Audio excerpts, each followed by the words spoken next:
অর্থনীতি প্রথম বর্ষ 2022-23 এবং হচ্ছে গিয়ে 23-24 সেশনে যারা আছো, আজকের ক্লাসটি মূলত তাদের জন্য।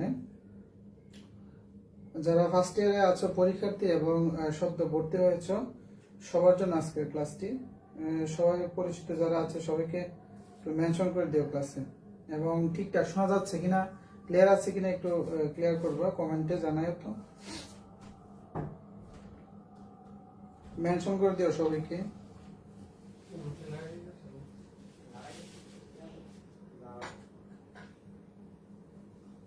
একটু শেয়ার করে দিও।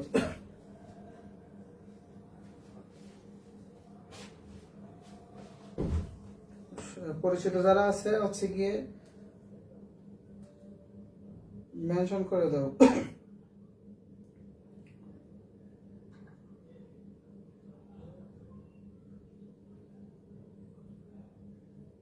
শোনা যাচ্ছে কিনা একটু কমেন্টে জানাই তো।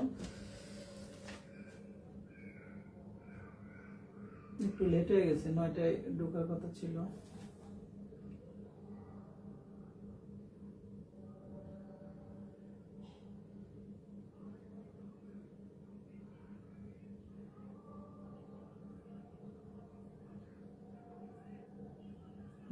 একটু ঠিক আছে, সাউন্ড ঠিক আছে?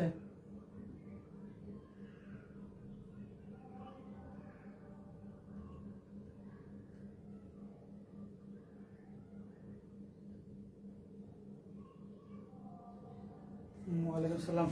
আচ্ছা শুরু করি তাহলে। হ্যাঁ, আজকে আমরা হচ্ছে গিয়ে খুবই গুরুত্বপূর্ণ একটা অধ্যায় নিয়ে আলোচনা করেছি। শুরু করব, সেটা হচ্ছে গিয়ে বাজার ভারসাম্য, অর্থাৎ 3 নম্বর অধ্যায়, সেটা হচ্ছে গিয়ে বাজার ভারসাম্য। হ্যাঁ, তো এই বাজার ভারসাম্য হচ্ছে কি আমাদের অনেক গুরুত্বপূর্ণ। এটা হচ্ছে কি এখান থেকে 2-3টা এক সেট বা 2 সেট প্রশ্ন হয়ে থাকে। ঠিক আছে, আমরা শুরু করি তাহলে। আচ্ছা, প্রথমত হচ্ছে কি আমরা একদম টোটাল হচ্ছে কি আলোচনা করতে যাচ্ছি আর কি আজকের ক্লাসটাতে। যেমন আমরা যদি বাজার বলে, এই বাজারের মধ্যে হচ্ছে গিয়ে 2টা শক্তি থাকে। বাজার বলতে 2টা জিনিস থাকে। এক নম্বর হচ্ছে কি আমরা যদি বলি, একদিকে থাকে হচ্ছে গিয়ে চাহিদা এবং আরেক দিকে থাকে হচ্ছে গিয়ে আমাদের যোগান। এই 2টা শক্তি থাকে বাজারের মধ্যে।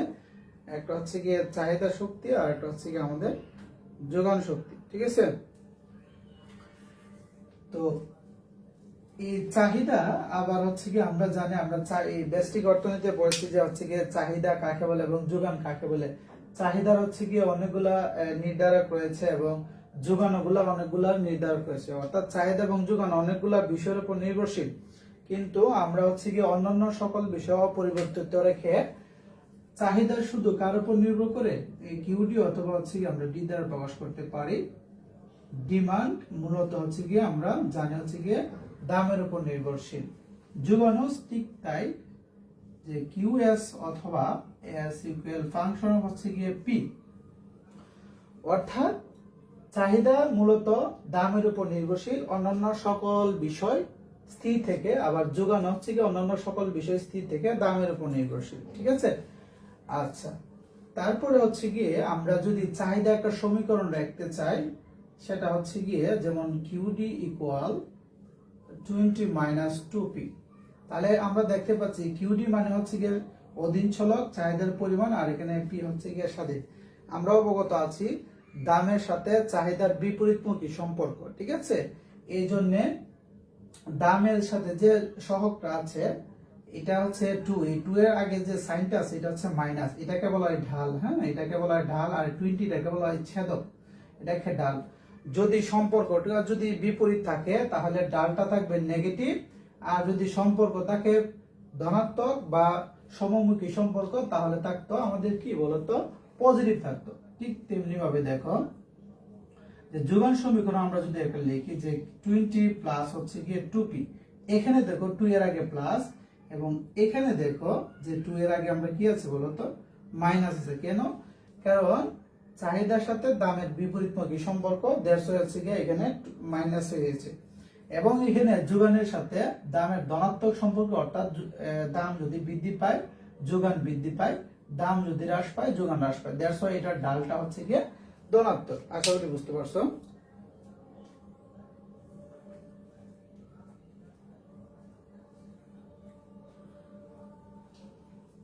আচ্ছা, তাহলে আমরা এই বাজার মধ্যে দুইটা শক্তি পাবো। তো এখন হচ্ছে কি এই ভারসাম্যটা কিভাবে নির্ধারিত হয়? ভারসাম্যটা নির্ধারিত হবে, আমরা জানি যে চাহিদা রেখা হচ্ছে কি, চাহিদা কার্ভটা হচ্ছে কি আমাদের ডান দিকে নিম্নগামী, এবং যোগান কার্ভটা হচ্ছে গিয়ে আমরা যদি সাপ্লাই কার্ভটা হচ্ছে কি আমাদের ডান দিকে ঊর্ধ্বগামী। পরস্পরকে যেখানে ছেদ করবে সেখানে আমাদের কি হবে বলতো? ভারসাম্য অর্জিত হবে। যেমন আমরা লম্বকে দাম দেখাইছি এবং ভূমিকে চাহিদার পরিমাণ বা পরিমাণ, এদিকে হচ্ছে কিউ নট আর এটা হচ্ছে পি নট। এটা যদি আমরা ই দিই, দেখতে পাচ্ছি আমরা এই ডিমান্ড কার্ভ ডান দিকে নিম্নগামী, কেন? দামের সাথে বিপরীত সম্পর্ক এই জন্য। আর সাপ্লাই কার্ভ ডান দিকে ঊর্ধ্বগামী কেন হয়েছে? কারণ এটা দামের সাথে ধনাত্মক সম্পর্ক, পরস্পরকে এই বিন্দুতে ছেদ করে আমাদের ভারসাম্য নির্ধারিত হয়েছে দাম ও পি নট, এবং হচ্ছে গিয়ে আমরা পরিমাণ পাচ্ছি হচ্ছে কিউ নট।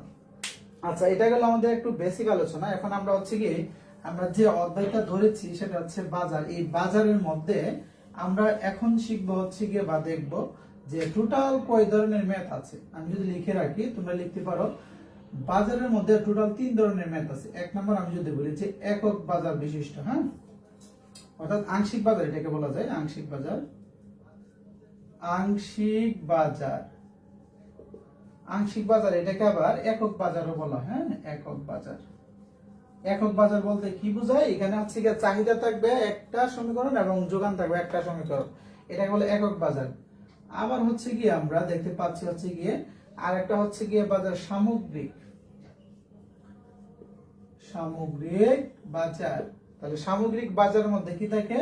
এখানে চাহিদার সমীকরণ থাকবে দুইটা এবং হচ্ছে গিয়ে যোগান সমীকরণ থাকবে দুইটা। আরেকটা টাইপের ম্যাথ আছে বাজার ভারসাম্যের মধ্যে, সেটা হচ্ছে গিয়ে জাতীয় আয় সংক্রান্ত, জাতীয় আয় সংক্রান্ত। হ্যাঁ, জাতীয় আয় সংক্রান্ত। তাহলে আমরা দেখতে পাইলাম যে হচ্ছে গিয়ে বাজার ভারসাম্যের মধ্যে তিনটা টাইপের ম্যাথ থাকে। সেটা হচ্ছে গিয়ে আমাদের আংশিক বাজার ভারসাম্য, অর্থাৎ এখানে একটা চাহিদা সমীকরণ একটা যোগান সমীকরণ থাকবে। তারপর হচ্ছে গিয়ে সামগ্রিক বাজার ভারসাম্য, অর্থাৎ এই ক্ষেত্রে হচ্ছে গিয়ে চাহিদার সমীকরণ একের অধিক থাকবে, অর্থাৎ দুইটা থাকে, এবং যোগান সমীকরণ থাকবে দুইটা।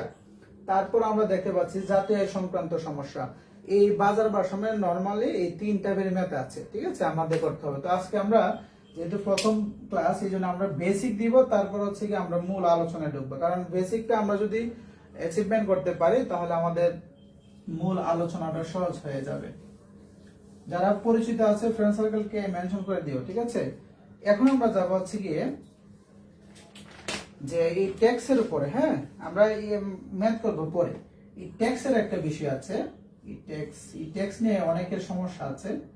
এই ট্যাক্স মানে হচ্ছে গিয়ে বাংলা হচ্ছে কর। এই ট্যাক্স হচ্ছে 2 ধরনের, খুবই ভালো করে মনে রাখবা। এই ট্যাক্স হচ্ছে কি আমাদের 2 ধরনের। আরেকটা জিনিস বলে রাখি, ট্যাক্স হচ্ছে কর কে আরোপ করে, আমি তুমি আরোপ করতে পারবো না, অথবা সাবসিডি। দুইটা জিনিস, দুইটা এলিমেন্ট আছে যেটা হচ্ছে গিয়ে সরকার প্রদত্ত, এগুলোকে আরোপ করা হয়। একটা হচ্ছে সাবসিডি অর্থাৎ ভর্তুকি, আর 2 নাম্বার হচ্ছে কি আমাদের ট্যাক্স। আমরা ট্যাক্সটা নিয়ে আলোচনা করতে চাচ্ছি, ভর্তুকিটা একটু সাইডে রাখতেছি। তাহলে সাবসিডি অর্থাৎ ভর্তুকি অথবা কর, এই দুইটা কিন্তু সরকার প্রদত্ত, অর্থাৎ সরকার কিন্তু আরোপ করে থাকে। কার উপরে? 2টা শ্রেণীর উপরে করে থাকে। কারণ আমরা প্রথমেই শুরুতেই বলে আসছি যে বাজারে 2টি শ্রেণী থাকে বা 2টা শক্তি থাকে, বিপরীত শক্তি। একটা হচ্ছে চাহিদা আর হচ্ছে যোগান। তাহলে সরকার হয় ভর্তুকি অথবা ট্যাক্স যেটাই আরোপ করে না কেন, হয় ক্রেতার উপরে আরোপ করবে নতুবা বিক্রেতার উপরে আরোপ করবে। আর আমরা জানি ক্রেতাকে রিপ্রেজেন্ট করে চাহিদা রেখা এবং যোগানকে রিপ্রেজেন্ট করে সাপ্লাই কার্ভ তথা যোগান রেখা। আশা করি বুঝতে পারছো।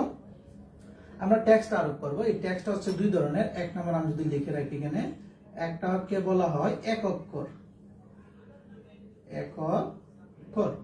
এটাকে বলে একক কর বা নির্দিষ্ট কর বলা হয়, এটাকে নির্দিষ্ট কর। নির্দিষ্ট কর। মনোযোগ দিয়ে ক্লাসটা করলে আশা করি আর এই বাজার বা সম্বন্ধে তোমাদের কোনো সমস্যা হবে না ইনশাল্লাহ। আর 2 নাম্বার হচ্ছে কি অনির্দিষ্ট কর বা হচ্ছে কি এটাকে মূল্যানুপাতিক কর বলা হয়। মূল্যানু লিখে রাখো, তোমরা খাতায় লিখে রাখো এগুলা, মূল্যানুপাতিক কর। আমি যেভাবে চক দিয়ে লিখতেছি এইভাবে লিখে ফেলো। তাহলে একটা হচ্ছে গিয়ে ট্যাক্স হচ্ছে 2 ধরনের, একটা হচ্ছে একক কর বা নির্দিষ্ট কর, 2 নাম্বার হচ্ছে মূল্যানুপাতিক কর। এই একক কর বা নির্দিষ্ট কর চেনার উপায় কি?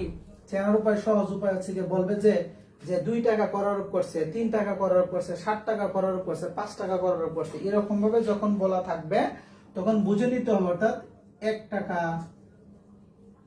বলবে, 3 টাকা 3, অথবা বলবে 4, অথবা হচ্ছে গিয়ে বলবে হচ্ছে গিয়ে 5 এই টাকা কর আরোপ করছে। হ্যাঁ, যখন এরকম ভাবে নির্দিষ্ট পরিমাণ বলবে 2 টাকা, 3 টাকা, 4 টাকা, 5 টাকা, 7 টাকা, 8 টাকা, 10 টাকা, 13 টাকা, 15 টাকা, এরকম ভাবে যখন বলবে তখন বুঝে নিতে হবে একক কর বা নির্দিষ্ট কর।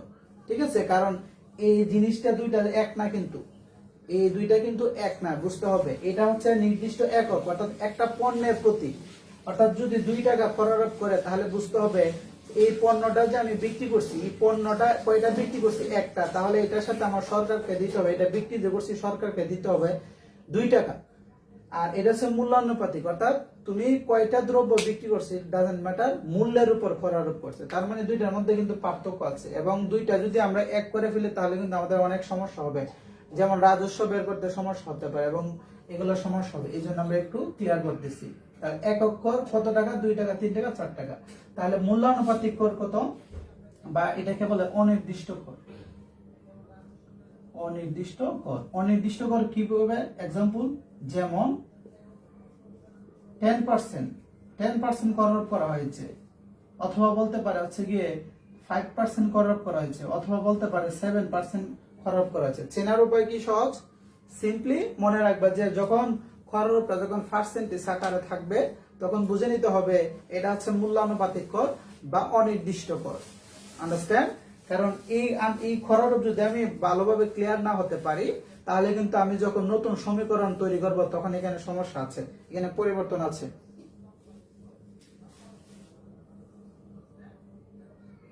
আচ্ছা, ঠিক আছে, তাহলে আমরা একটু সামনের দিকে আগাই, তারপর হচ্ছে গিয়ে আর একটু ক্লিয়ার হবে। ভাই আগে বেসিক ক্লাসটা করো, তারপর দেখবা এখানে বাজারের যত অঙ্ক আছে সবগুলো হচ্ছে মানে দেখবার হচ্ছে সলভ করবা, দেখবার সলভ করো, কারণ এই বেসিকটা না জানলে লাফায় অঙ্ক করে লাভ নাই, সোজা কথা।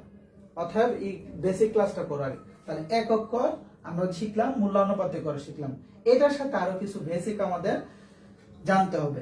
যখন একক কর আরোপ করবে তখন যা যা আমাদের করতে হবে এখানে লিখে রাখি, যা যা যা করতে হবে, যা যা করতে হবে একটু দেখো কি কি করতে হয়, কোন কোন জায়গায় চেঞ্জ হবে। 1 নাম্বার আমরা 1 দিই, এটাকে আমরা 2 দিই, আর রোমান চিহ্ন এখানে দিয়ে দিই 1। বিক্রেতার উপর যদি কোনো কিছু যদি বলা দেওয়া না থাকে যে 3 টাকা খরচ করা হয়েছে, তাহলে নতুন ভারসাম্য দাম পরিমাণ নির্ণয় করে, তাহলে বুঝতে হবে বিক্রেতার উপর আরোপ করা হয়েছে। আর যদি ক্রেতার উপর খর আরোপ করে তাহলে প্রশ্নের মধ্যে স্পষ্টভাবে উল্লেখ করা থাকবে যে ক্রেতার উপরে আরোপ করা হয়েছে। কার উপরে? ক্রেতার উপর আরোপ করা হয়েছে। মনে থাকবো, এটা মাথায় রাখতে হবে, ঠিক আছে, এটা মাথায় রাখবা এবং এটা মাথায় রাখো। তাহলে 1 নম্বর হচ্ছে কি আমরা দেখবো বিক্রেতার উপর কর আরোপ করলে এই যোগ হবে, এটা আমরা মাথায় রাখবো যে কর আরোপ অর্থাৎ ট্যাক্স আরোপ করলে বিক্রেতার উপর হবে মাইনাস, এটা নোট করে লিখে রাখতে পারো, নোট করে সাইডে দিয়ে, যে কর আরোপ যদি করে তাহলে কর আরোপ কি এটা একক কর হোক অথবা মূল্যানুপাতিক কর হোক, যে করই হোক না হোক, ট্যাক্স আরোপ করলে তখন ক্রেতার সমীকরণের সাথে, ক্রেতার সমীকরণ কি? ক্রেতাকে কোন কোন সমীকরণ নির্দেশ করে? চাহিদার সমীকরণ। চাহিদার সমীকরণের সাথে পি এর সাথে প্লাস হবে, কি হবে? পি এর সাথে যোগ করতে হবে কর আরোপটা। আর যখন বিক্রেতার উপর ট্যাক্স আরোপ করবে অর্থাৎ কর আরোপ করবে তখন পি হতে তো তার যোগান সমীকরণ হতে পি পি যে ইয়াটা আছে চলকটা ওইটা হতে মাইনাস করতে হবে। সোজা কথা যদি বলি, ট্যাক্স আরোপ করলে ক্রেতার অর্থাৎ চাহিদার সমীকরণ থেকে কি হবে? মাইনাস হবে, আর সরি প্লাস হবে, আর যোগান সমীকরণের সাথে মাইনাস হবে। আশা করি বুঝতে পারছেন। তাহলে আমরা এখানে লিখে রাখি যে হচ্ছে গিয়ে ক্রেতার উপর 2 টাকা খরচ করলে, মনে করো ক্রেতার উপর 2 টাকা খরচ পড়ছে, তাহলে দেখো আমরা চাহিদা সমীকরণে যেহেতু ক্রেতা মানে চাহিদা, তাহলে চাহিদা সমীকরণ লিখে ফেলি, যে কোনো একটা সমীকরণ লেখো -2p। এই পিটা আছে না, এই পিটা মূলত এখানে ছিল, এই যে 2 এর সাথে পি ছিল। এখন কি করতে হবে জানো, এই পিটাকে ব্র্যাকেটের মধ্যে ফেলা দিতে হবে, ব্র্যাকেটের ভিতরে ফেলে কি করতে হবে, ফেলে আমরা কি করব, যেহেতু 2 টাকা ক্রেতার উপর খরচ করা হয়েছে, আর আমরা জানি ক্রেতার উপর খরচ করলে এটা কি করতে হয়, যোগ করতে হয় কত টাকা, ওই টাকা শেষ। এখন এটাকে কাজ করে ফেলবো, এখানে টি দিবা কিউডিটি, অথবা কিউডিটি না যদি দেও তাহলে প্রাইম দিবা, প্রাইম যদি মন চাই না দিতে তাহলে 1 দিবা, যেটা মনে চাই, ঠিক আছে। তাহলে এখানে করো 20 মাইনাস, এটাকে ক্যালকুলেশন করো -2p, এই মাইনাস থাকার কারণে এখানে কি হয়ে গেছে বলো তো, এখানে মাইনাস প্লাস মাইনাস মাইনাস হয়ে যাবে, কি হয়ে যাবে, মাইনাস হয়ে যাবে, আর এখানে হবে কি 4p, হ্যাঁ 4p। তাহলে এটা হইতেছে 20 মাইনাস, এখানে এই সরি এটা মাইনাস করে 16 -2p। এটা হচ্ছে কি আমাদের খরচের পর চাহিদা সমীকরণ হয়ে গেছে, ঠিক আছে। যদি বিক্রেতার উপর করে, বিক্রেতার উপর যদি করে তাহলে কি হবে, বিক্রেতার উপর 2 টাকা খরচ করলে তাহলে কি হবে দেখো তো, তাহলে কিউএসটি ইকুয়াল মনে করো 20, আর বিক্রেতার সমীকরণে কি হবে, এই এখানে প্লাস হয়, আমরা জানি কি হয় বলতো, প্লাস হয়, প্লাস হবে, এটা কিন্তু শুরুতে আমি বলে আসছি। তাহলে এখানে কি হবে বলতো, বিক্রেতার সমীকরণে যদি 2 টাকা খরচ করা হয়, তাহলে খরচ করলে কি হয়, পি হতে মাইনাস করতে হয়, কি করতে হয়, মাইনাস করতে, আর যদি ক্রেতার সাথে করে তাহলে প্লাস করতে হয়। এই কথাগুলো মনে রাখতে হবে। 20 প্লাস হচ্ছে কি 2p প্লাস মাইনাস মাইনাস হচ্ছে কি 4, তাহলে আমাদের হচ্ছে কি কত বলতো 16, আর এখানে হচ্ছে কি প্লাস 2p। এটা হচ্ছে নতুন নতুন যোগান সমীকরণ, এটা হচ্ছে নতুন যোগান সমীকরণ, আর এটা হচ্ছে কি নতুন চাহিদা সমীকরণ। আশা করি ক্লিয়ার হয়েছে।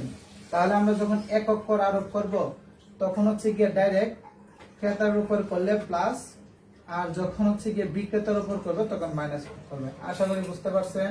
এবার এদিকে আসেন, যখন মূল্যানুপাতিক কর আরোপ করবে কি করবে, মূল্যানুপাতিক কর করবে তখন হচ্ছে আমাদের কি কাজটা করতে হয় একটু দেখো। মূল্যানুপাতিক যখন করবে তখন হচ্ছে গিয়ে দেখো এই সেম কাজটা যদি বলতো যে হচ্ছে 10% কর আরোপ করা হয়েছে, 10% বিক্রেতার উপর কর আরোপ করা হয়েছে, কর আরোপ করা হয়েছে, তাহলে কি করতে হবে, এখানে যদি হচ্ছে গিয়ে 10% করা হয় তাহলে হচ্ছে গিয়ে আমাদের যোগান সমীকরণটা আগে লিখো যে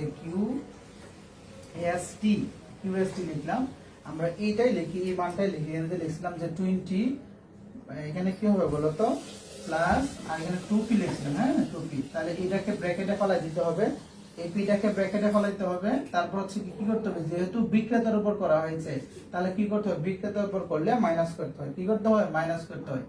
এবং এখানে কি করতে হবে জানো, যত পার্সেন্টেজ করছে, এটা যেহেতু মূল্যানুপাতিক পার্সেন্টেজ আকারে খরচটা করছে, তাহলে কত পার্সেন্ট করছে বলো তো 10%, তার মানে 10টা উপরে বসাবা আর নিচে 100, আর এখানে একটা পি থাকবে। দেখছো এই দুইটার মধ্যে কত পার্থক্য, আকাশ পাতাল পার্থক্য।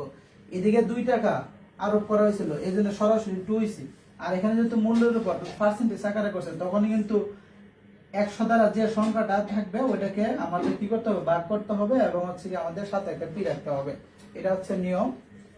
তারপর হচ্ছে 20 প্লাস, আর এটা হচ্ছে 2p মাইনাস, এটাকে যদি ভাগ করি তাহলে 0.01, আর হচ্ছে এখানে পি থাকবে, তাহলে এখানে কত হচ্ছে, এখানে হচ্ছে কি 20, আর এটাকে যদি আমরা মাইনাস করি প্লাসে কত হইতেছে, প্লাস এটা হচ্ছে কি আমাদের 2 হচ্ছে কি চলে গেলে প্লাসের 1.8 থাকে, 1.8p, এই তো হয়ে গেছে। তাহলে আমাদের এটা হচ্ছে কি নতুন আমাদের কি সমীকরণ বলতো, এটা নতুন হচ্ছে কি আমাদের যোগান সমীকরণ। সেম ভাবে যদি ক্রেতার উপর করে সেম ভাবে হবে, এখানে শুধু প্লাস হয়ে যাবে, ঠিক আছে। আমি আর এটা দেখাই না, আমরা চাচ্ছি হচ্ছে কি একটা ম্যাথের উপরে চলে যাওয়ার জন্য। ম্যাথের আগে আমরা আরেকটু বেসিক দিতে হবে।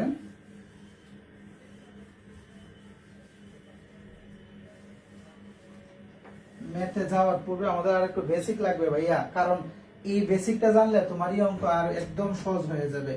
তাহলে আমি এখানে স্টার চিহ্ন দিয়ে রাখি, হ্যাঁ। আর কি কি জানা রাখতে হবে, যেমন একক করের সময় কি করার সময় বলতো, এই একক করের সময় যখন সরকারের রাজস্ব কত প্রশ্নটা বলবে, সরকারের রাজস্ব কত এরকম যখন প্রশ্নটা বলবে, তখন আনসারটা কিভাবে হবে দেখো। সরকারের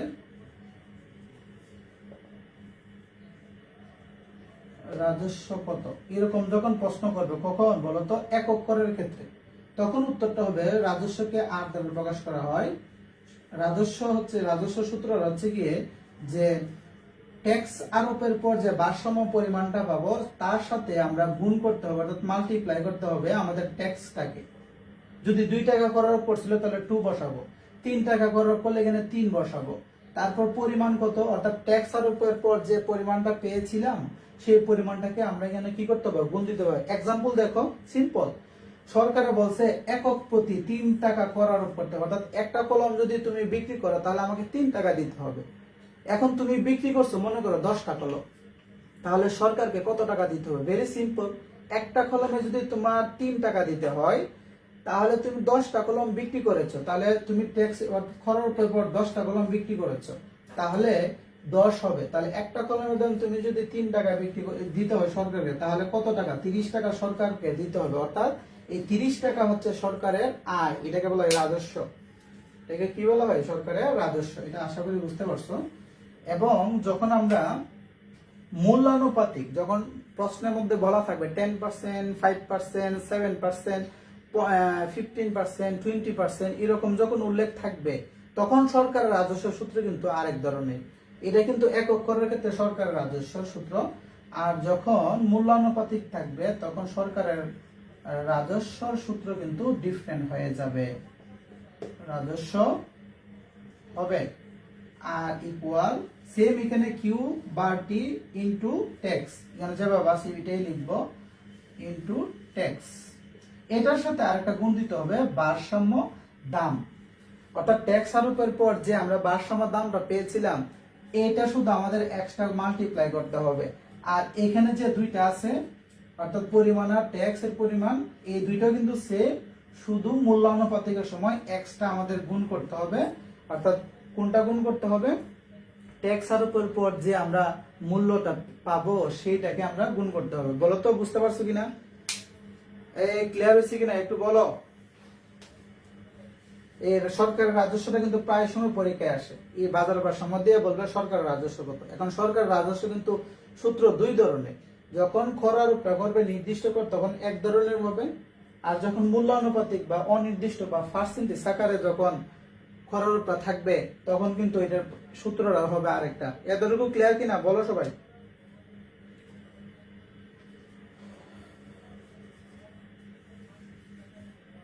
এতটুকু ক্লিয়ার কিনা? ক্লিয়ার থাকলে সি লিখবা, আর যদি প্রবলেম থেকে থাকে তাহলে পি লিখবা, ঠিক আছে? যদি প্রবলেম থাকে কারো তাহলে আবার পি লিখবা, আর যদি ক্লিয়ার থাকে তাহলে সি লিখবা। তাহলে যদি পি তে দেখি তাহলে আমি আবার একটু রিপিট করতে পারবো, আর সি দেখলে আমি সামনের দিকে আগাতে পারবো। আচ্ছা, আরেকটা বৈশিষ্ট্য আমাদের জানতে হবে, সেটা কি? অনেক সময় প্রশ্নে বলা থাকে যে হচ্ছে গিয়ে ট্যাক্স আরোপের পর ক্রেতা, এই যে ট্যাক্স আরোপ করছে 3 টাকা, এটা কি সম্পূর্ণ কি শুধু ক্রেতাই বহন করবে অথবা শুধু বিক্রেতাই বহন করবে? না, সেটা কিন্তু দুইজনে মিলে কিন্তু কি করতে হবে, বহন করে। এই প্রশ্ন আসে যে করের বা ট্যাক্সের কত অংশ ক্রেতা বহন করে এবং কত অংশ বিক্রেতা বহন করে, এটা আমরা দেখার চেষ্টা করি, ঠিক আছে? আচ্ছা, সেটা হচ্ছে গিয়ে লিখবো আমরা ক্রেতা বহনকৃত কর হচ্ছে, আমি যদি একদম সহজ বাংলায় বলি তাহলে হচ্ছে গিয়ে, যদি ফর্মালি বলি তাহলে হবে ট্যাক্স মাইনাস হচ্ছে গিয়ে আমরা ভারসাম্য, অর্থাৎ ট্যাক্স আরোপের পর যে ভারসাম্য দাম পাবো এটা হতে এর পূর্ব দাম, হ্যাঁ পূর্ব দাম আমরা কি করবো বলতো, মাইনাস করব। যদি সহজ বাংলায় বলতে চাই তাহলে আমরা বলতে পারি যে নতুন দাম মাইনাস পুরাতন দাম। যদি সহজ বাংলায় বলি পুরাতন দাম, নতুন দাম কোনটা? ট্যাক্স আরোপের পর যে নতুন দাম পাবো সেটা। আর পুরাতন দাম কোনটাকে মেইন করতেছে? পুরাতন দাম বলতে বোঝাচ্ছে যে অর্থাৎ ট্যাক্স আরোপের পর যে আমরা পূর্বে যে একটা ভারসাম্য দাম পেয়েছিলাম সেই দামটাকে মেনশন করতেছে, ঠিক আছে? সেই মানটাকে মেনশন করতেছে। একটু কমেন্ট করে জানাবা বুঝতে পারতেছো কিনা, একটু কমেন্ট করবো তো বুঝতে পারতেছো কিনা। ঠিক আছে, তাহলে আমরা হচ্ছে কি ক্রেতা বহনকৃত, তাহলে বিক্রেতা বহন করবে এবং বিক্রেতা বহন করবে, হ্যাঁ বিক্রেতার সূত্রটা কি, বিক্রেতা বহন করবে, বিক্রেতা বহন করবে কতটুকু, বিক্রেতা বহন করবে হচ্ছে গিয়ে সূত্রটা হচ্ছে গিয়ে ট্যাক্স, ওই যত টাকা ট্যাক্স আরোপ করে এটা হতে, অর্থাৎ হচ্ছে গিয়ে এই ডেলপি, ডেলপি মানে হচ্ছে গিয়ে পূর্বের অর্থাৎ নতুন দাম এবং পুরাতন দাম যে দুইটার পার্থক্য, এটা এখানে মূলত আমি যদি আরো সহজ ভাষায় বলি তাহলে ট্যাক্স হচ্ছে কত টাকা করার করছিল 3 টাকা, এটা থেকে মাইনাস করব ক্রেতা যতটুকু বহন করে, এটা লিখতে পারি তাহলে ট্যাক্স মাইনাস ক্রেতা বহনকৃত কর, ক্রেতা বহনকৃত, সব বেসিক, এখনো কিন্তু মূল আলোচনাই ঢুকি নাই, ম্যাথের ভিতরে কিন্তু ঢুকি নাই, শুধু বেসিকের উপরেই আছে। এই বেসিক যদি না জানো এই সামনের দিকে তুমি পাতা উল্টাতে থাকবে আর কিছু পারবে না, সোজা কথা একদম কিছুই পারবে না।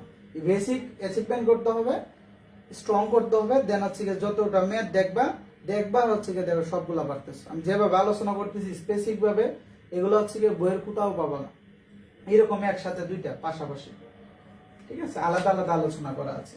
তাহলে আমরা যখন হচ্ছে গিয়ে ক্রেতা কতটুকু বহন করবো এটা সূত্রটা কি, নতুন দাম মাইনাস পুরাতন দাম, নতুন দাম কোনটাকে বোঝাচ্ছি, কররূপের পর যে আমরা দামটা পাই এটাকে বলা হয় নতুন দাম, আর পুরাতন দাম হচ্ছে কোনটা, ওই শুরুতে যে দামটা পাই এটাকে পুরাতন দাম বলা হয়, ঠিক আছে। তাহলে এই দুইটাকে মাইনাস করবো, মাইনাস করলে যেটা আসবে ফলাফল এটা হচ্ছে ক্রেতা বহন করবে। তাহলে বিক্রেতা কতটুকু বহন করবে, বিক্রেতা বহন করবে ওই সরকার প্রদত্ত যে ট্যাক্সের পরিমাণটা দিছিল 3 টাকা, এই 3 টাকা হতে মাইনাস করতে হবে ক্রেতা যতটুকু বহন করেছে ততটুকু আমরা বিয়োগ করতে হবে, এরপরে যে বাকি অংশটা থাকে এটা হচ্ছে কি আমাদের বিক্রেতা বহন করবে। আশা করি একদম ক্লিয়ার হয়েছেন। আপনারা কি কমেন্ট করতে বই পেতেছেন, আপনারা কি কমেন্ট করতে বই পেতেছেন, বুঝতেছেন কি, এটা তো আমাকে এনশিওর করতে হবে, যেহেতু আপনারা আমার সামনে নাই, অথবা আপনাদের কমেন্টে আমি বুঝতে পারবো যে বুঝতে পারতেছেন কিনা, ঠিক আছে। আরেকটা জিনিস মনে রাখতে হবে, যখন ট্যাক্স আরোপ করে, ট্যাক্স আরোপ,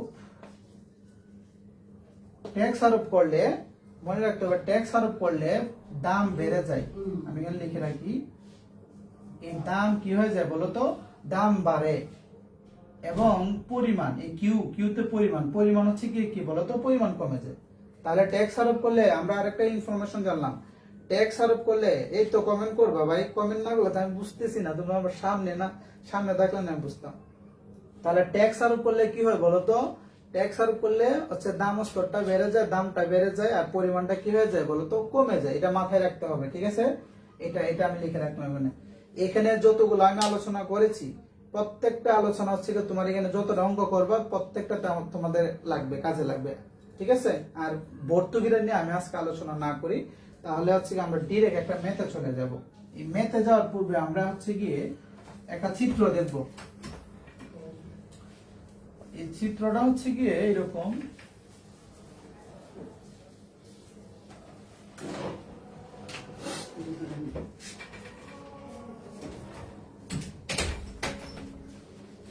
চিত্রটা দেখো একটু, যখন বিক্রেতার উপর ভালো করে কি করো, এই চিত্র অনেক সময় বিক্রেতার উপর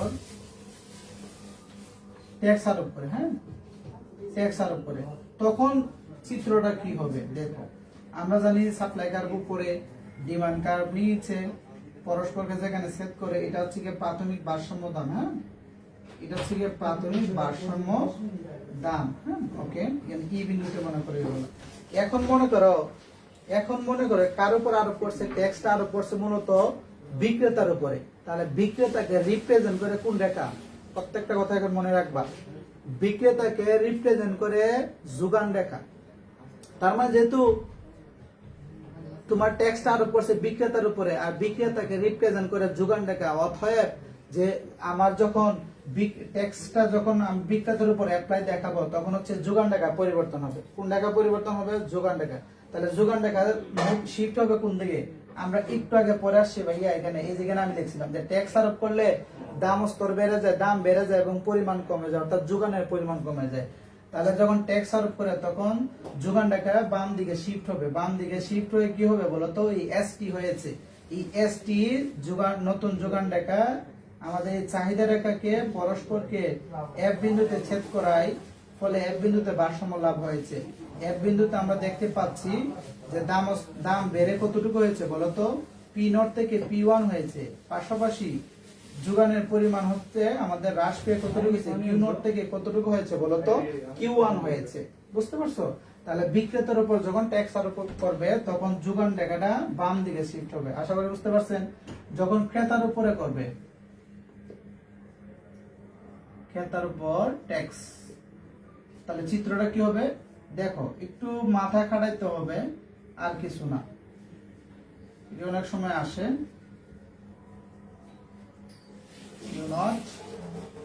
এটা হচ্ছে ই। আচ্ছা বলতো, এই ক্রেতার উপর ট্যাক্স আরোপ করলে আমাদের কি হয় বলতো, ক্রেতার উপর যখন ট্যাক্স আরোপ করে তাহলে এই ক্রেতাকে রিপ্রেজেন্ট করে কোন রেখা, ক্রেতাকে রিপ্রেজেন্ট করে হচ্ছে গিয়ে চাহিদা রেখা। তার মানে হচ্ছে আমাদের চাহিদা রেখা শিফট হবে। চাহিদা রেখা কি হবে, পরিবর্তন হবে। মনে রাখবা, যখন ক্রেতার উপর ট্যাক্স আরোপ করা হয় তখন চাহিদা রেখা পরিবর্তন হয়ে নিচের দিকে অর্থাৎ বাম দিকে শিফট হয়। কি হয়েছে বলতো, আমরা এটাকে লিখতে পারি D1 লিখতে পারি। ঠিক আছে, এই D1 রেখা আমাদের হচ্ছে কি কোন কোন বিন্দুতে বলতো, এটাকে একটা নাম দিতে পারি আমরা এফ বিন্দুতে। এফ বিন্দুতে আমাদের কি করছে, পরস্পর এই যোগান রেখারে ছেদ করছে, হ্যাঁ, ফলে ভারসাম্য লাভ করেছে। তাহলে এখানে হচ্ছে আমরা পাচ্ছি যে কিউ1। আমরা দেখতে পাচ্ছি যখন ক্রেতার উপরে কি করে বলতো, ক্রেতার উপর যখন ট্যাক্স আরোপ করে তখন আমরা দেখতে পাচ্ছি দাম কমে যায় এবং পরিমাণও কি হয়ে যায়, কমে যায়। দামও কমে যায় এবং পরিমাণও কি হয় বলতো, কমে যায়। এখন আমরা মেতে চলে যাব। ঠিক আছে, এখন যারা বুঝতে পারছো, শুরু থেকে করছো, তারা এখন হচ্ছে গিয়ে ভালো লাগবে। যেমন 1 নম্বর আমি যদি একটা ম্যাথ নিই, সেটা হচ্ছে গিয়ে এখানে আমি লিখে রাখি কোশ্চেন, যে হচ্ছে গিয়ে চাহিদা ও যোগান সমীকরণ যথাক্রমে, আমি বাংলাটা লিখলাম না, হ্যাঁ, প্রশ্ন যে এখানে দেওয়া আছে যে কিউডি ইকুয়াল হচ্ছে গিয়ে 200 মাইনাস 3p, তারপর হচ্ছে গিয়ে যোগান সমীকরণ দেওয়া আছে হচ্ছে গিয়ে কিউএস ইকুয়াল মাইনাস 80 প্লাস হচ্ছে গিয়ে 4p। এখান থেকে একটা প্রশ্ন আসবে আপনাদের মাস্ট। এখন 1 নম্বর প্রশ্ন করছে, আমরা 1 নম্বর প্রশ্ন বলছে ভারসাম্য দাম ও পরিমাণ কত। ভারসাম্য দাম ও পরিমাণ কত, 1 নম্বর। 2 নম্বর প্রশ্ন বলছে সরকার বিক্রেতার উপর একক প্রতি 3 টাকা কর করা হলে ভারসাম্য দাম। আমরা লিখতে পারি, সংক্ষেপে লিখতে পারি। প্রশ্ন এরকম ছিল যে বিক্রেতার উপর, অর্থাৎ সরকার বিক্রেতার উপর ডিরেক্ট স্পেসিফিক ভাবে মেনশন করে দিয়েছে যে বিক্রেতার উপর কত টাকা, 3 টাকা। এখন আমার প্রশ্ন আপনাদের কাছে, এতক্ষণ যে বক বক করলাম, 3 টাকা কর যে আরোপ করছে, এটা কোন কর, কোন ধরনের কর, আমাকে একটু কমেন্টে জানাও তো। 3 টাকা সরকার কর আরোপ করেছে, এটা কি কোন ধরনের কর? কর 2 ধরনের, একটা হচ্ছে একক কর বা নির্দিষ্ট কর, 2 নম্বর প্রকার হচ্ছে মূল্যানুপাতিক বা অনির্দিষ্ট কর। এখন যে সরকার যে 3 টাকা কর আরোপ করেছে, কোন ধরনের কর, আমাকে একটু কমেন্টে একটু সবাই জানাও।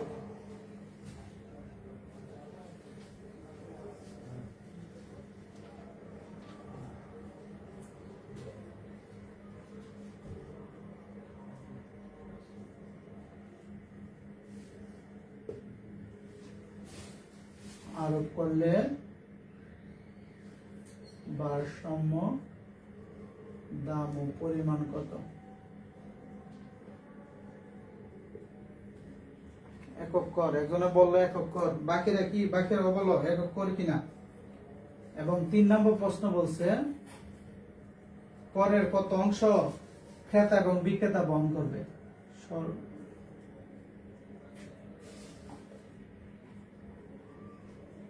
কত অংশ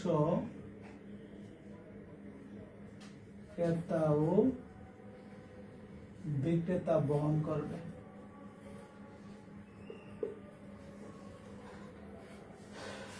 একক কর বললো, আর বাকিরা কি।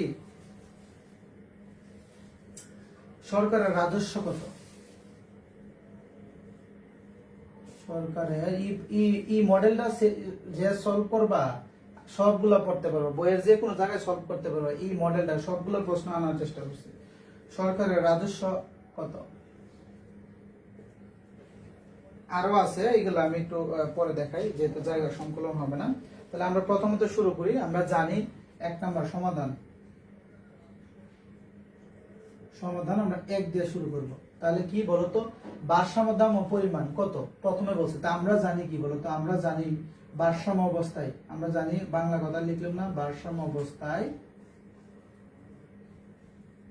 ভারসাম্য অবস্থায় আমরা জানি চাহিদা আর যোগান কি হয়, পরস্পর সমান হয়। তাহলে চাহিদার যে সমীকরণটা রয়েছে, চাহিদার যে সমীকরণের ভ্যালুটা রয়েছে, সেই ভ্যালুটা এখানে বসাবা, ঠিক আছে, সেই ভ্যালুটা বসা। তাহলে চাহিদার সমীকরণের ভ্যালু কত, 200 মাইনাস 3p ইকুয়াল কিউএস এর মান কত, যোগান সমীকরণ মাইনাস 80 প্লাস হচ্ছে গিয়ে 4p, ঠিক আছে। এখন সমাধান করো, যতগুলা p দেখবে সবগুলা বাম পাশে, কি বলছি, সবগুলা p কোন পাশে, বাম পাশে, আর স্থির মানগুলা ডান পাশে সব সময়। তাহলে মাইনাস 3p টা বাম পাশে আছে, বাম পাশে, এই যে এটাকে ডান পাশে নিয়ে বাম পাশে নিয়ে গেল ইকুয়াল মাইনাস 80, আর এই 2 প্লাস 2 এদিকে চলে গেলে মাইনাস 200 হয়ে যাবে, বা এখানে মাইনাস 7p ইকুয়াল, আর এখানে হচ্ছে মাইনাস 280, মাইনাস 280। তাহলে হচ্ছে গিয়ে উভয় পাশের মাইনাস যদি কেটে যায়, তাহলে হচ্ছে গিয়ে 280 কে ভাগ করবা হচ্ছে গিয়ে 7 দ্বারা, অতএব হচ্ছে গিয়ে আমাদের p ইকুয়াল কত, 4 7 28 মানে 40, অর্থাৎ 40। কত পাইলাম, প্রাথমিক ভারসাম্যর দাম কত পাইলাম আমরা, প্রাথমিক ভারসাম্য দাম পেয়েছি 40 টাকা, কি পাইছি, 40 টাকা। এখন দামের নে পাইছি, পরিমাণ তো পাইনি। এখন পরিমাণ পাওয়ার জন্য এই ভারসাম্য যে দামটা পেয়েছি p, এই p এর মানটা হয় আমার চাহিদার সমীকরণে, না হয় যোগান সমীকরণে বসাতে হবে, যে কোনো একটাতে বসালেই হয়ে যাবে, ঠিক আছে। তবে নরমালি আমরা যোগান সমীকরণে বসাই থাকি, ঠিক আছে। তুমি চাহিদা সমীকরণে বসালে আনসারে কি আসবে, তাহলে আমরা লিখব p এর মান যোগান সমীকরণে বসাই। তাহলে যোগান সমীকরণে কিউ এস ইকুয়াল, শুধু কিউ হবে, এটা কিউ শুধু কিউ লেখা যায়, ঠিক আছে, শুধু কিউ লিখবা, কোনো সমস্যা নেই। তাহলে কি হবে বলো তো, মাইনাস 80 প্লাস 4, আর পি এর ভ্যালুটা বসাতে, পি এর ভ্যালু কত হবে বলো তো, 40। তাহলে এখানে কত আসে, ক্যালকুলেশন একেবারে করে ফেলো, এখানে 4 4 16 মানে 160, 160 প্লাস 160 থেকে মাইনাস 80 চলে গেলে 80 থাকে, কত থাকে, 80। তার মানে আমরা এখানে লিখবো, সুতরাং উপরে লিখে রাখি 1 নং আনসারের উত্তর, ভারসাম্য দাম পি বার দিতে হবে, ভারসাম্যর উপরে বার দিতে হবে, কত, 40 টাকা, 40 টাকা। আর ভারসাম্য পরিমাণের উপরে কিউ বার, তাহলে কত পাইছি আমরা বলতো, 80 একক, এটা হচ্ছে আমাদের আনসার, এটা হচ্ছে কি আমাদের আনসার। আচ্ছা, এখন 1 নম্বর আনসার গেল, আমি এটা একটু পরে মুছি, সমস্যা নাই। 2 নম্বর হচ্ছে কি আমাদের, বিক্রেতার উপর হচ্ছে কি 3 টাকা খরচ করছে, কত টাকা, 3 টাকা খরচ করছে। তাহলে বিক্রেতার উপর 3 টাকা খরচ করে, তাহলে আমাদের কি হবে বলতো, বিক্রেতা বলতে কোন সমীকরণকে বোঝাচ্ছে, আমাদের যোগান সমীকরণকে বোঝাচ্ছে। তাহলে আমরা লিখবো 3 টাকা খরচ করা হলে নতুন যোগান সমীকরণ তৈরি করতে হবে।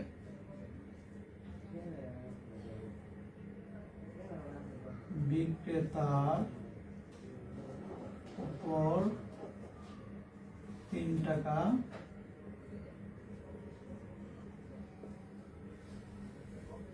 হলে নতুন যোগান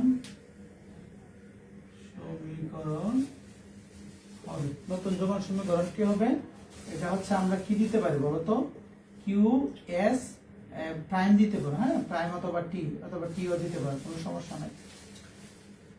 তাহলে আমরা নতুন যোগান সমীকরণটা লিখবো -80, কোন জায়গায় পরিবর্তন করতে হবে আমরা কিন্তু শুরুতে আলোচনা করেছি, সব বিষয় শুরুতে আলোচনা করেছি। তাহলে পি, তাহলে এখানে পি লিখবো, যেহেতু বিক্রেতার উপর খরচ করা হয়েছে, এখানে প্লাস হবে না মাইনাস হবে, একটু আমাকে কমেন্টে জানাও তো, এখানে প্লাস হবে নাকি মাইনাস হবে বলো তো, প্লাস হবে না মাইনাস হবে, একটু জানাও আমাকে, প্লাস হবে নাকি মাইনাস হবে, আমাকে একটু জানাও তো কমেন্টে। প্লাস 4p মাইনাস 312, তাহলে এখানে মাইনাস 93, আর এখানে হচ্ছে প্লাস 4p। আচ্ছা, প্লাস হবে না মাইনাস হবে, একটু জানাও এখানে। আচ্ছা, এখন দেখো, এই যে এটা নতুন যোগান সমীকরণ, এই ক্ষেত্রে চাহিদার কি কোনো পরিবর্তন হয়েছে, অর্থাৎ চাহিদা সমীকরণের তো কোনো পরিবর্তন নেই, এটা কিন্তু স্থির আছে, ঠিক আছে, স্থির আছে। তাহলে 2 নম্বরে আনসার করার জন্য আমরা কি করতে হবে, যে নতুন ভারসাম্য, আমরা কি লিখতে হবে বলতো, নতুন ভারসাম্য, নতুন ভারসাম্য কি হবে বলতো, চাহিদাটা আগে থাকবে, আগে যেটা ছিল সমীকরণ এটাই, কিন্তু যোগান সমীকরণ এটা বসানো যাবে না, কারণ নতুন যোগান সমীকরণ বসাইতে হবে।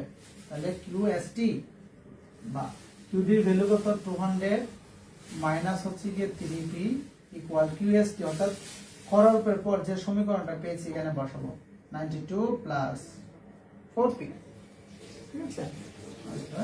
বা কি করতে হবে, আমাদের সবগুলা পি কোথায় আছে, এখানে আছে, এখানে সবগুলাকে বাম পাশে নিয়ে আসবো, মাইনাস 3p আর এখানে মাইনাস 4p ইকুয়াল মাইনাস 92, আর হচ্ছে এটা এই পাশে চলে গেলে মাইনাস 200, বা এখানে হচ্ছে মাইনাস 7p আর এখানে হচ্ছে আমাদের কত 292 হবে, কত হবে মাইনাসে 292, তো মাইনাসে মাইনাসে উঠে যাবে, অর্থাৎ আমরা একেবারে বেড়ে বলি 292 7 দ্বারা ভাগ করো, কত আসে দেখো তো, 292 কে 7 দ্বারা ভাগ করো, একটু করি,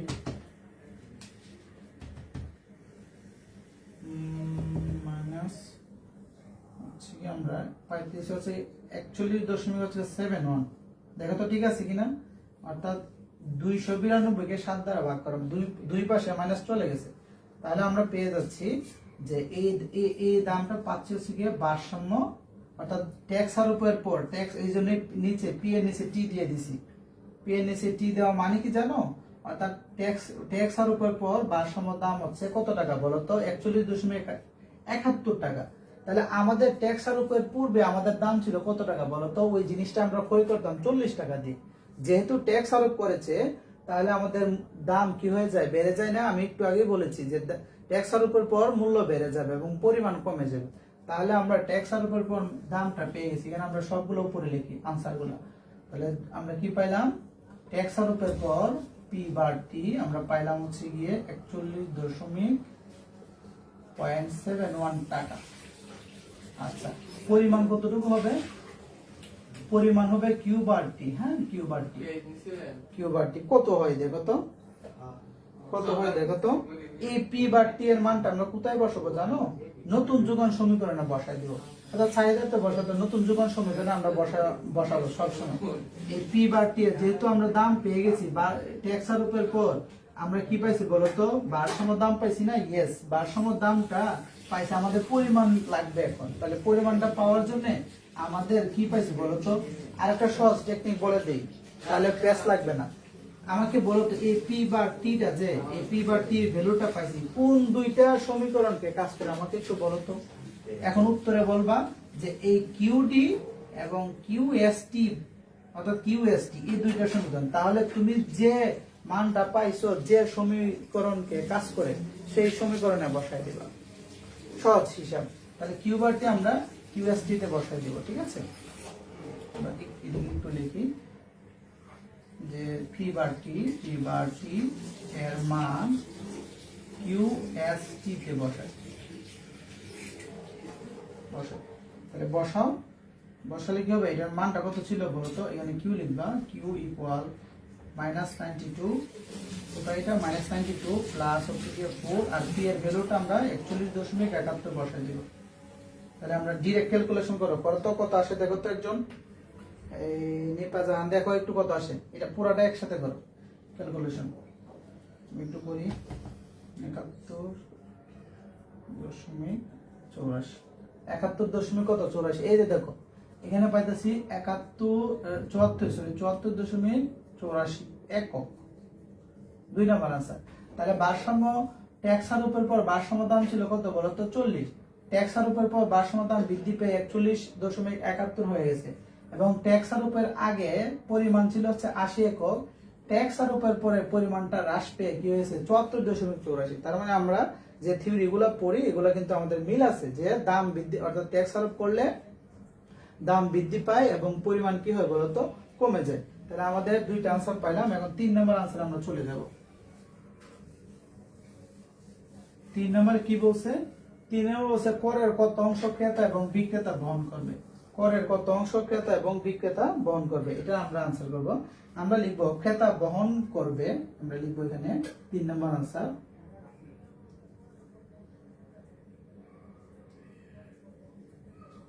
ক্রেতা বহন করবে কতটুকু বলতো, আমরা কি সূত্রটা জানছিলাম, ওই দেখছো এখন ক্রেতা কতটুকু বহন করবে? আমি যে বেসিক শুরুতে আলোচনা করেছি এটা যদি না জানো এখন কিন্তু পারবো না। তাহলে আমরা জানি ক্রেতা বহন করে নতুন দাম, নতুন দাম মাইনাস পুরাতন দাম, পুরাতন দাম। এখন দেখো কিভাবে নতুন দাম কোনটা, অর্থাৎ 2 নম্বরে যে ট্যাক্সের উপর যে দামটা পাইছিলাম, কত পাইছিলাম বলতো 41.71, অর্থাৎ এটা হচ্ছে নতুন দাম মাইনাস পুরাতন দাম বলতে ট্যাক্সের উপর পরে যে পূর্বে যেটা আমরা পাইছিলাম 40 টাকা 40। তাহলে এটাকে মাইনাস করে তো কত আসে আমাদের এটা থেকে নতুন দাম থেকে পুরাতন দাম মাইনাস করতে হলে 1 পয়েন্ট কত হয় বলতো 1.71 1.71 টাকা। এটা হচ্ছে কি কে বহন করবে বলতো? এটা বহন করবে ক্রেতা। তাহলে আরো বাকি অংশ থাকে না, সরকার তো 3 টাকা করার করছে, তাহলে এই 3 টাকার একটা অংশ 1.71 ক্রেতা বহন করতেছে। তাহলে বিক্রেতা কতটুকু বহন করছে এখানে লিখবো, এবং বিক্রেতা বহন করবে, বিক্রেতা বহন করবে ট্যাক্স, বা এভাবে লিখতে পারি যে কর মাইনাস হচ্ছে ক্রেতা বহনকৃত কর মাইনাস। তাহলে কর কত করছিল বলতো সরকার 3 টাকা, তাহলে 3 মাইনাস ক্রেতা বহন করছে কত টাকা বলতো 1.71, তাহলে আমাদের থাকতেছে কত বলতো 1.29, দেখো তো 3 থেকে এটা মাইনাস করলে 1.29 থাকে কিনা একটু দেখো। 3 থেকে 1.71 যদি মাইনাস করি তাহলে কত থাকে 1.29 থাকতেছে কিনা দেখো তো। এটা হচ্ছে কি আমাদের কি বলতো বিক্রেতা বহন করবে, এটা কে বহন করবে? বিক্রেতা বহন করবে। আশা করি বুঝতে পারছো। এটা মুছে দিচ্ছি। 4 নম্বর প্রশ্নে চলে যাব। 4 নম্বর প্রশ্ন পড়ে 4 নম্বর বলছে যে হচ্ছে গিয়ে সরকার রাজস্ব কত। এই যে দেখছো আমি প্রত্যেকটা বেসিক কিন্তু আলোচনা করেছি, প্রত্যেকটা বেসিক কি হবে বলতো আলোচনা করেছি। আচ্ছা ক্যালকুলেশনে যদি এদিক সেদিক হয়ে থাকে একটু ইয়া করে নেবা, ঠিক আছে, ঠিক করে নেবা, কিন্তু মেইন রুলসটা শিখার চেষ্টা করো। তাহলে সরকারের রাজস্ব, তাহলে আমরা লিখবো সরকারের রাজস্ব। তাহলে সরকার রাজস্ব হবে কত বলো আমাকে? সরকার রাজস্ব সূত্র হবে কি, এখন আমি যে শুরুতে যে সময়টা নিয়েছিলাম এটা যারা হচ্ছে গিয়ে টোটালি হচ্ছে গিয়ে ক্লাসটা করছে এখন পর্যন্ত তারা বোঝার কথা, আর যারা হচ্ছে ঢুকতেছো বাইরেতেছো তারা বোঝার কথা না, ঠিক আছে, নর্মালি বিষয়। তাহলে সরকার রাজস্ব হবে, আমি বলেছিলাম একক করের ক্ষেত্রে এক ধরনের সরকার রাজস্বের সূত্র, এবং মূল্যানুপাতিকতা পার্সেন্টেজ আকারে যখন থাকবে তখন হচ্ছে গিয়ে সরকার রাজস্বের সূত্র কিন্তু আরেকটা। অর্থাৎ এভাবে মনে রাখবা, যখন একক কর হয় তখন পরিমাণ, অর্থাৎ ট্যাক্সের পরে পরিমাণ আর হচ্ছে গিয়ে ট্যাক্স গুণ হবে, অর্থাৎ দুইটা চলক। আর যখন মূল্যানুপাতিক পার্সেন্টেজ আকারে থাকে তখন 3টা চলক গুণ করতে হয়। কি কি? ট্যাক্সের উপর পর পরিমাণ, ট্যাক্সের উপর ট্যাক্সের পরিমাণ, ট্যাক্সটা আর কি, তারপর হচ্ছে গিয়ে ট্যাক্সের পর যে মূল্যটা থাকে সেই মূল্যটাকে গুণ করতে হয়, 3টা চলক গুণ করতে হয়, ঠিক আছে।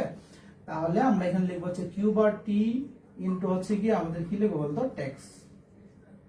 তাহলে কিউ বার টি ট্যাক্স আর উপর পর আমরা কত পাইছিলাম বলতো, ওই দিকে না সাইডে লিখে রাখছি মনে আছে 74 কত বলতো, এই যে 74.84 ইনটু এই কিউ বার টি মানে ট্যাক্স আর উপর পর পরিমাণ এটা ইনটু এটার সাথে ট্যাক্স কত টাকা করছে সরকার 3 টাকা করছিল মনে আছে 3 টাকা, এই যে কোথায় এটা, এই যে 3 টাকা করার করছিল, তাহলে 3 টাকা। তার মানে হচ্ছে গিয়ে একটা কলম, মনে করো কলম, একটা কলম বিক্রি করলে সরকারকে দিতে হচ্ছে 3 টাকা, তাহলে তুমি বিক্রি করছো কয়টা 74 মনে করো 84টা কলম বিক্রি করছো, তাহলে এটা একটা মাল্টিপ্লাই হবে, মাল্টিপ্লাই হলে কত হয় বলো তো, একটু ক্যালকুলেশন করো তো একজনে, ক্যালকুলেশন করা হচ্ছে কি আমাদের 224.52 টাকা। এটা হচ্ছে কি সরকারের রাজস্ব, এটা কি বলতো, এটা হচ্ছে কি সরকারের রাজস্ব। ওকে, আমরা সরকারের রাজস্বটাও শিখে নিলাম। এখন আমরা নতুন আরেকটা প্রশ্ন চলে যাব, এটা হচ্ছে 5 নম্বর প্রশ্ন।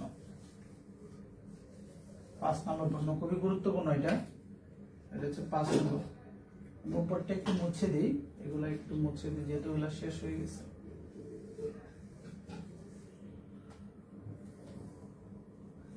বলছে যে 5 নম্বর প্রশ্ন বলছে হচ্ছে গিয়ে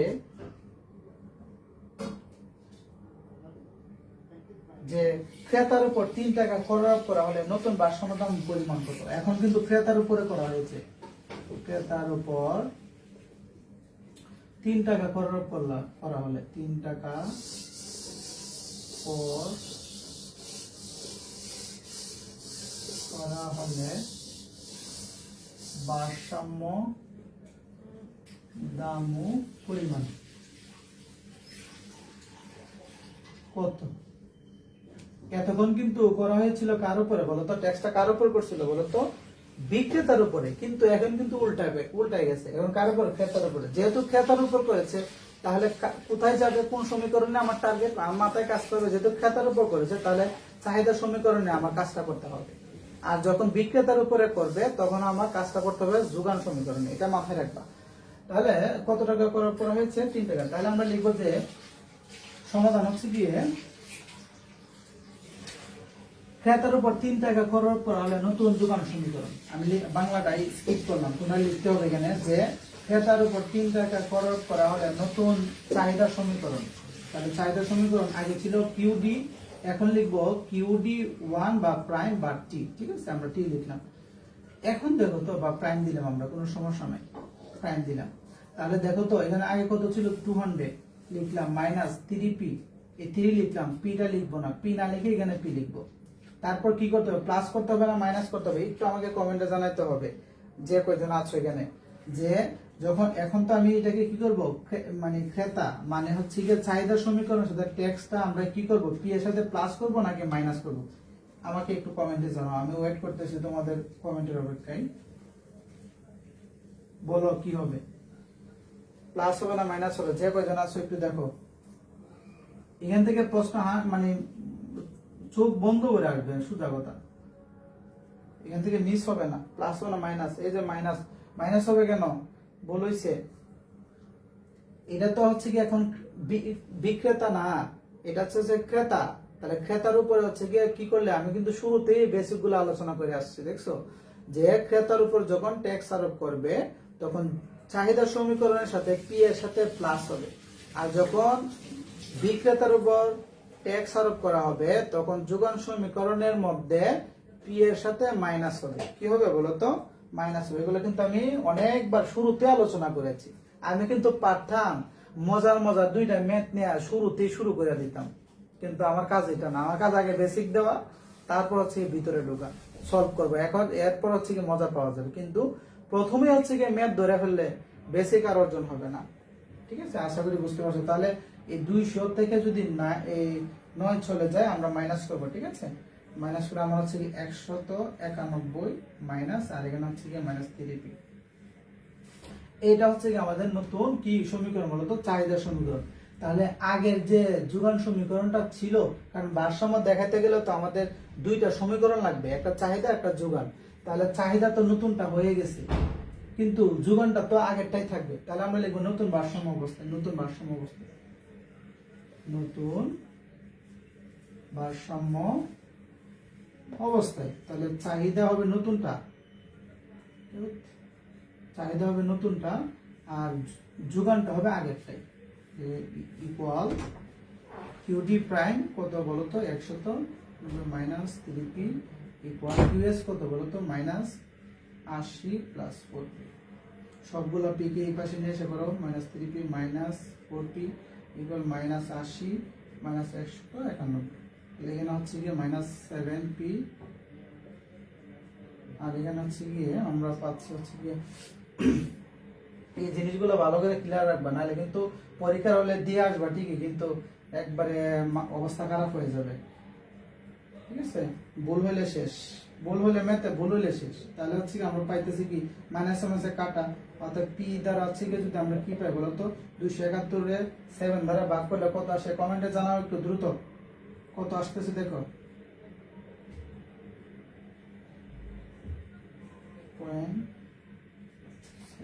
টাকা। তাহলে হচ্ছে কি আমরা পাচ্ছি হচ্ছে যে এইটা। ঠিক আছে, এটা আমি একটু মুছে দিই, এখানে আমি লিখে রাখি যে এটার আনসারটা কত নাম্বারের বলতো? এটা ছিল 5 নাম্বারের। ক্যালকুলেশন একটু হেল্প করবা? পি বার হচ্ছে কি 5 নাম্বার পাচ্ছি হচ্ছে কি 30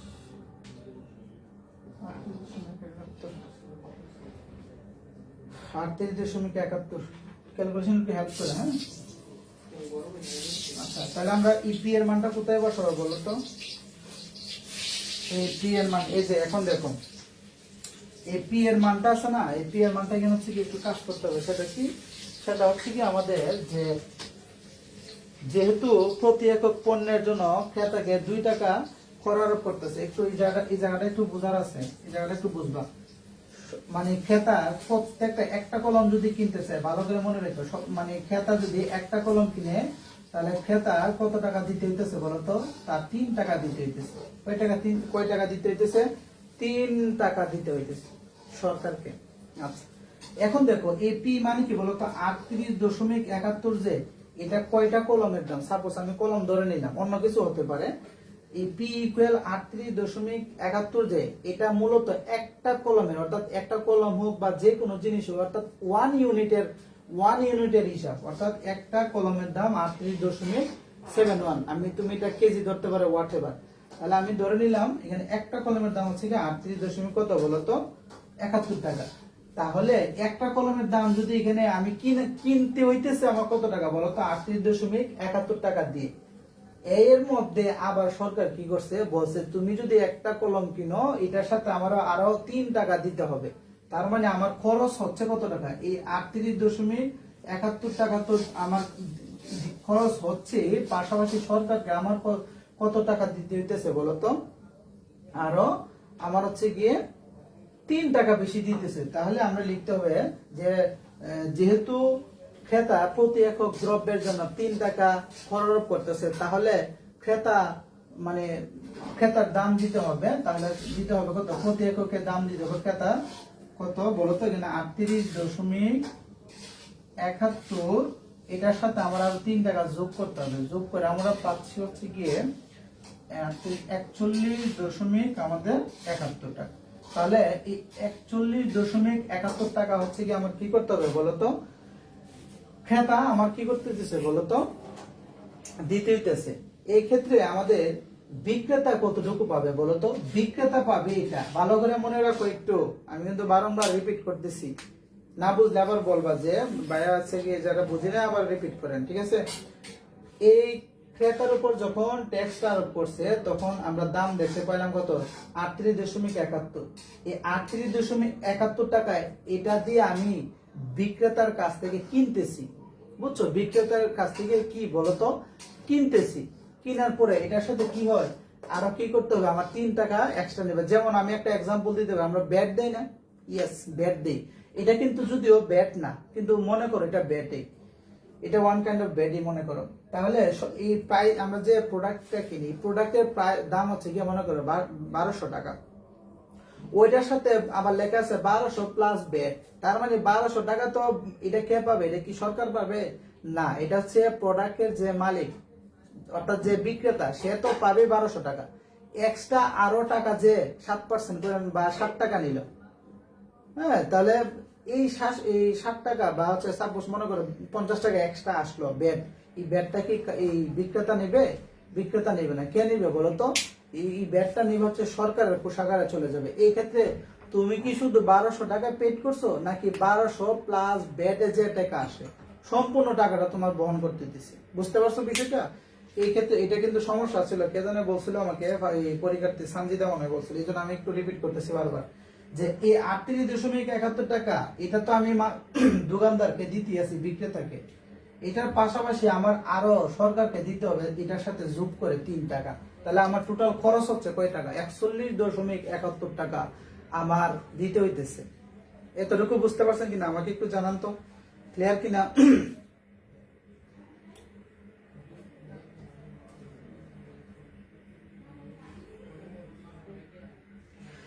একটা জিনিস মনে রাখতে হবে, যখন যেটার কাজ বলবে, যেটা যদি বলে যে 3 টাকা খরচ করা হয়েছে বিক্রেতার উপরে, তাহলে বিক্রেতাকে রিপ্রেজেন্ট করে যোগান টাকা পরিবর্তন হবে। এই ক্ষেত্রে চাহিদার কোনো পরিবর্তন হবে না। আবার যদি বলে যে ক্রেতার উপর 5 টাকা খরচ করা হয়েছে, তাহলে ক্রেতা মানে কি চাহিদা সমীকরণ পরিবর্তন হবে। এই ক্ষেত্রে যোগানের কোনো পরিবর্তন হবে না, অর্থাৎ পূর্বের যোগান টাকায় স্থির থাকবে, এটা মনে রাখতে হবে। ঠিক আছে, এটা মনে রাখতে হবে। কে জানে বলছে বুশ রামন হয়, হ্যাঁ বুশরা, এই জিনিসটা মাথায় রাখবা। তাহলে আমার দিতে হইতেছে কয় টাকা বলো তো, এত টাকা। আর হচ্ছে গিয়ে ক্রেতা এই অর্থাৎ ক্রেতা দিতে হইতেছে 41.71 টাকা, আর বিক্রেতা পাইতেছে কত টাকা বলো তো, 38.71 টাকা। বুঝছেন? বুঝছেন কি না বলেন তো?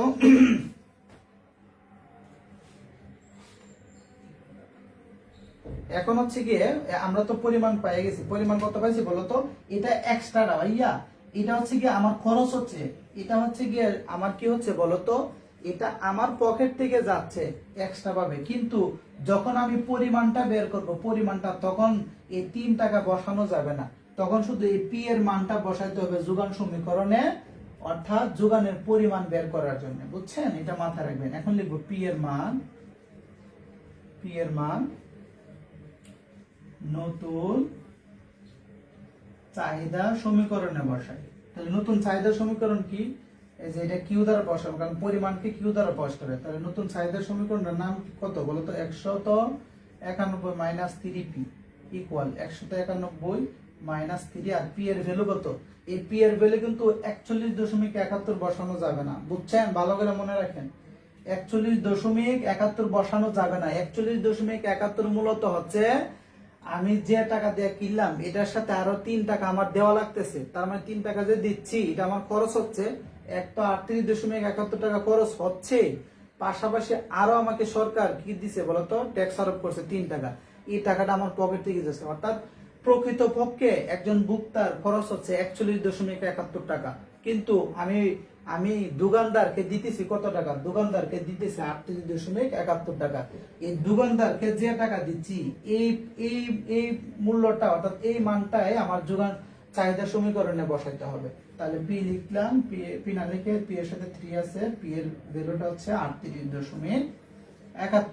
এখন এটা ডিরেক্ট ক্যালকুলেশন করবেন। ডিরেক্ট ক্যালকুলেশন করলে কত আসে, 74 দশমিক, দেখো তো একটু কত আসে, এটা ক্যালকুলেশন করতে 191 মাইনাস 3 দিয়ে ব্র্যাকেট দিয়ে 38.71 দেখো কত আসে, 27 মানে 1। দেখেন ঠিক আছে কিনা, কত আসে দেখো। তো আমি যে মোটামুটি আমরা যে 5-6টা প্রশ্ন আনসার করছি, ঘুরায় কিন্তু দেখা গেছে কিন্তু একক বাজারের ক্ষেত্রে অর্থাৎ আংশিক বাজারের ক্ষেত্রে এই প্রশ্নের বাহিরে আর কিছু নাই।